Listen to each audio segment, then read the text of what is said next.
alat kesehatan dan juga di bidang untuk pelacakan terhadap masyarakat yang terkonfirmasi positif maupun mereka yang sudah kontak erat.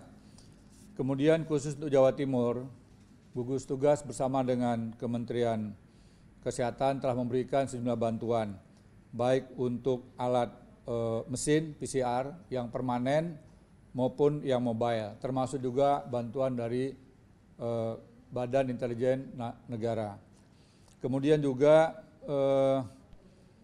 peningkatan sejumlah tenaga dokter dan perawat di sejumlah fasilitas rumah sakit yang dalam beberapa minggu terakhir ini terlihat cukup penuh, sehingga kita berharap dokter dan perawat tidak terganggu waktu istirahat mereka. Karena kalau perawat dan dokter tersita waktu istirahatnya, ini akan menimbulkan imunitas para dokter dan perawat juga berkurang. Dan ini pengalaman yang terjadi di Jakarta pada awal mulai penetapan status kekarantinaan kesehatan, di mana para dokter dan perawat kelelahan.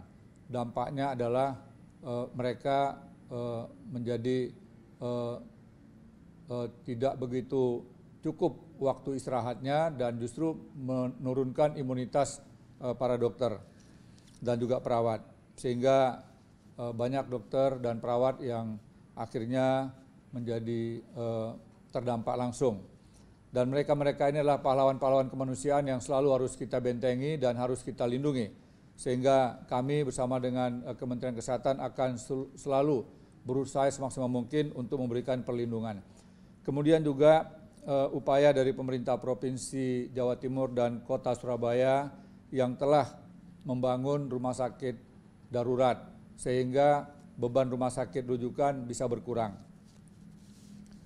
Kemudian selanjutnya tadi sudah disampaikan oleh Bapak Menko tentang perintah Presiden yang sekarang ini sudah rata-rata di atas 10.000, ke depan akan meningkatkan kemampuan menuju ke 20.000 dan pada akhirnya kita upayakan bisa mencapai 30.000. Sejauh ini sudah terdapat sebanyak 148 laboratorium yang tergelar di seluruh Indonesia. Dan tadi sudah disampaikan juga oleh Bapak Menko PMK keterbatasan tenaga laboratorium, dan nanti akan dicarikan solusinya, termasuk pelatihan-pelatihan yang diberikan kepada kelompok masyarakat, relawan maupun juga para mahasiswa dan pelajar sekolah keperawatan. Kemudian pentingnya kerjasama di daerah, terutama di tingkat provinsi, sehingga seluruh komponen yang ada, terutama unsur kesehatan dibantu TNI Polri dan juga Binda, ini mampu melakukan tracing dan tracking kepada kelompok masyarakat yang diduga ODP, sehingga program ini akan menjadi prioritas kami ke depan. Dan ujung tombaknya adalah Kepala Dinas Kesehatan tingkat provinsi. Karena kita harapkan lewat manajemen yang terintegrasi, Kepala Dinas Kesehatan bisa lebih banyak mengetahui warga yang terdampak, kemudian di mana lokasi mereka berada, kemudian apa langkah-langkah untuk melakukan isolasi, terutama isolasi mandiri. Nah, ketika isolasi mandiri dilakukan, maka jangan lagi ada di antara mereka yang sudah terkonfirmasi positif ini masih keluar dari tempat atau rumah atau kawasan isolasi mandiri yang disiapkan secara personal. Kemudian selanjutnya penyederhanaan merek mesin PCR yang selama ini memang sebagian masih menggunakan mesin lama, secara bertahap akan ada peremajaan. Kemudian juga diharapkan mesin-mesin yang akan kita siapkan ini memiliki kualitas yang lebih baik, bisa lebih cepat dan lebih banyak dalam melakukan pemeriksaan. Karena beberapa di antara mesin ini memiliki waktu yang cukup lama. Bahkan beberapa daerah harus menunggu dan mengantri lebih dari 2-3 hari. Kemudian menyangkut penerbangan, untuk penerbangan dalam negeri, ketentuannya adalah menggunakan hasil dari PCR test, tetapi juga boleh menggunakan rapid test. Ini sesuai dengan surat edaran gugus tugas nomor 4 dan diperbaiki menjadi nomor 6 di perpanjangannya. Kemudian khusus untuk penerbangan luar negeri, ini wajib menggunakan PCR test sesuai dengan surat edaran Kementerian Kesehatan nomor 313.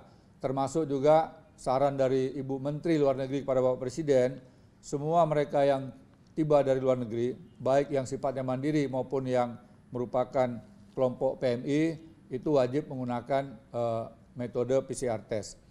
Kemudian untuk mereka yang melaksanakan perjalanan mandiri dari luar negeri, juga disiapkan hotel di beberapa tempat di mana tenaga atau karyawan hotel telah mendapatkan pelatihan dari tim Kementerian Kesehatan dibantu oleh unsur TNI dan Polri di bidang kesehatan. Sehingga diharapkan kenyamanan bagi mereka yang telah tiba di tanah air bisa terjamin. Kemudian biaya yang dikeluarkan itu menjadi tanggung jawab bagi masyarakat yang menghendaki untuk memilih lokasi di hotel. Termasuk juga biaya untuk PCR testnya itu ditanggung oleh mereka yang meminta. Sedangkan bagi PMI dan kelompok masyarakat serta warga negara Indonesia lainnya yang kembali dari luar negeri itu tetap disiapkan, pilihannya adalah di Wisma Karantina Pademangan. Kemudian berdasarkan data dari BP2MI, yaitu Badan Perlindungan Pekerja Migran Indonesia, warga negara kita yang tercatat akan kembali berjumlah 141.423 orang. Sementara itu yang telah tiba di Jakarta dan Bali itu mencapai 15.343 orang. Kemudian yang melalui Batam, Kalimantan Barat dan Kalimantan Utara mencapai 79.444 orang. Sebagian lagi masih dalam proses kepulangan, terutama warga negara kita yang bekerja di sejumlah kapal-kapal pesiar dan juga di beberapa negara lainnya. Kemudian dari 15.000 sekian orang yang tadi telah kembali baik di Bali maupun di Jakarta, ternyata banyak juga yang belum mau dipulangkan ke daerah asal. Tercatat di Wisma Karantina ada 783 WNI yang sudah melalui proses karantina, sudah dinyatakan negatif. Harusnya mereka bisa pulang, tetapi mereka minta tetap bertahan sampai dengan ada kepastian mereka akan kemana. Karena sebagian besar dari mereka ini belum tahu apa kegiatan yang akan mereka lakukan. Termasuk kalau ke kampung halaman pun belum tentu mereka mendapatkan pekerjaan di kampung halaman. Ada sekitar 202 orang yang sampai dengan sekarang masih bertahan, untuk sasarannya adalah untuk mencari kerja di Jakarta dan sekitarnya. Kemudian tadi Bapak Presiden juga menegaskan pentingnya standarisasi harga bagi mereka yang akan melaksanakan bepergian dan wajib untuk tes PCR. Bapak Presiden meminta harga itu tidak memberatkan para petugas atau masyarakat yang akan berpergian. Bapak Presiden menugaskan Menteri Kesehatan untuk menentukan standarisasi harga. Kemudian selanjutnya, adanya zonisasi warna tentang risiko terhadap ancaman COVID, baik tinggi, sedang, rendah, termasuk ada 102 kabupaten kota yang tidak terdampak yang telah diumumkan untuk bisa memulai kegiatan masyarakat produktif dan aman COVID. Tadi Bapak Presiden telah menugaskan saya pada hari Senin yang akan datang untuk mengumumkan daerah yang statusnya warna kuning. Artinya risiko ancaman COVID-nya sudah rendah berdasarkan data-data yang telah dilaporkan kepada gugus tugas. Namun data-data ini sangat bervariasi, artinya sewaktu-waktu bisa berubah. Yang hari ini mungkin masih orange, tiba-tiba nanti bisa berubah menjadi kuning. Demikian juga sebaliknya, yang tadinya warnanya kuning, risikonya rendah, tetapi karena ada beberapa kasus berubah menjadi orange. Jadi patokan kita adalah data yang dilaporkan, kemudian disesuaikan dengan ketentuan yang telah dikeluarkan oleh WHO terkait dengan masalah epidemiologi, surveillance, dan juga kemampuan fasilitas kesehatan yang ada di tiap-tiap daerah. Kemudian juga Bapak Presiden telah memberikan arahan tentang mempercepat kelonggaran bagi sejumlah kawasan, terutama pertambangan, kemudian perindustrian, kemudian perkebunan dan beberapa bidang lain yang risiko, saya ulangi lagi, yang risikonya kecil bagi masyarakat sekitarnya. Jadi ini menjadi pertimbangan kami untuk sesegera mungkin melakukan koordinasi dengan kementerian dan lembaga terkait setelah ada data-data dan masukan dari KL-KL yang ada, nanti akan segera diumumkan jenis bidang apa saja yang harus segera kita berikan pelonggaran. Kemudian yang terakhir menyangkut masalah protokol kesehatan harga mati.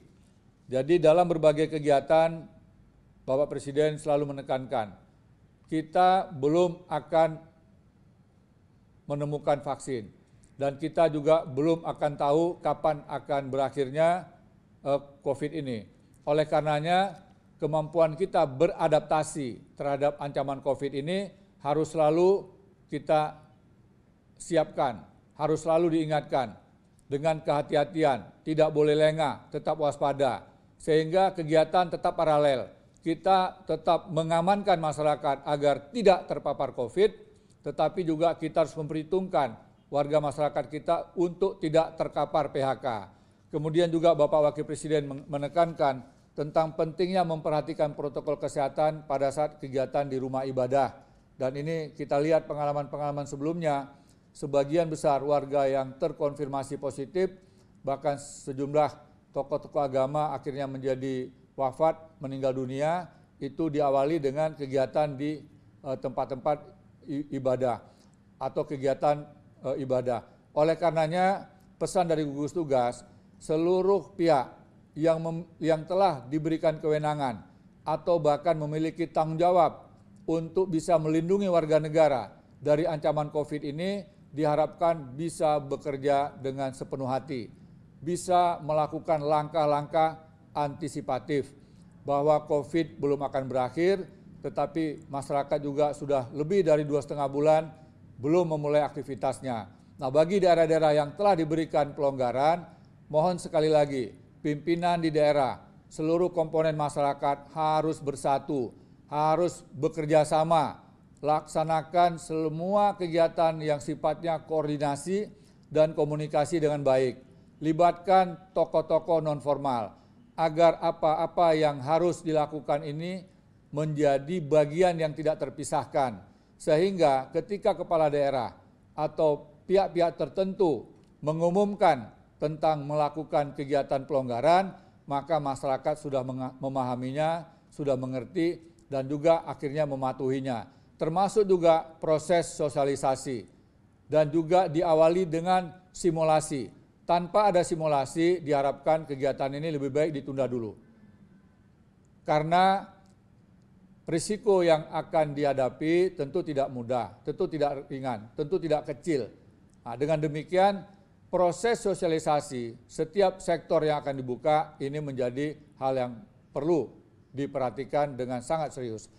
Saya rasa itu saja yang dapat kami sampaikan. Selanjutnya kami kembalikan kepada Biro Pers dan Media Istana. Demikian, wabillahi taufiq wal hidayah. Wassalamualaikum warahmatullahi wabarakatuh.